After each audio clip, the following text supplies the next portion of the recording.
جو ظلم اور زیادتی مہاجروں کے ساتھ ہو رہی ہے پاکستان میں، خصوصاً سندھ کے شہروں میں، اس کے خلاف ہم یہاں احتجاج کرنے آئے ہیں، پروٹیسٹ کرنے آئے ہیں۔ جو مہاجروں کو چوری ڈکیتی کے نام پر مہاجر نوجوانوں کی ٹارگٹ کلنگ کی جا رہی ہے، خصوصی طور پر جو ابھی کراچی میں، پریڈ آباد، حیدرآباد میں جو سانحہ ہوا سرنڈر کرنے کا، اس میں جو متاثرین تھے ان کی مدد کو پہنچنے والے ایم کیو ایم کے کارکنان جو قائد تحریک الطاف حسین بھائی کی ہدایت پر ان کی امداد کرنے کے لیے پہنچے، ان ساتھیوں کو 8 ساتھیوں کو لاپتہ کر دیا پاکستان کی ایجنسیز نے، فورسز نے، اور پاکستان پیپلز پارٹی جو 16 سال سے حکومت کر رہی ہے سندھ کے اوپر، برباد کر دیا پورے سندھ کو۔ فوج کی گٹھ جوڑ کے ساتھ پورے سندھ کے اندر انہوں نے ایک عالم مچایا ہوا ہے، اور تمام پورے سندھ کے رہنے والے عاجز آ چکے ہیں پیپلز پارٹی سے۔ تو پیپلز پارٹی کا جو ظلم ستم ہے وہ بند کیا جائے، فوجی حمایت پیپلز پارٹی کو جو حاصل ہے وہ بند کی جائے،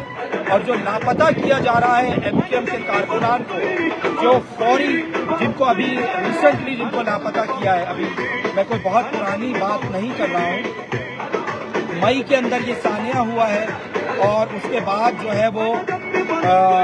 وہاں پر جو امداد کرنے کے لیے ساتھی پہنچے، 8 ساتھیوں کو کراچی سے لاپتہ کیا گیا۔ ان کا قصور صرف یہ ہے کہ وہ خدمت خلق کر رہے تھے، الطاف بھائی کی ہدایت پر ان متاثرین کی مدد کر رہے تھے، اور جب ان کی پٹیشن فائل کی جاتی ہے سندھ میں تو ان کو جولائی کی ڈیٹ دی جاتی ہے، جبکہ پنجاب میں اگر کوئی مسنگ ہوتا ہے تو جج حضرات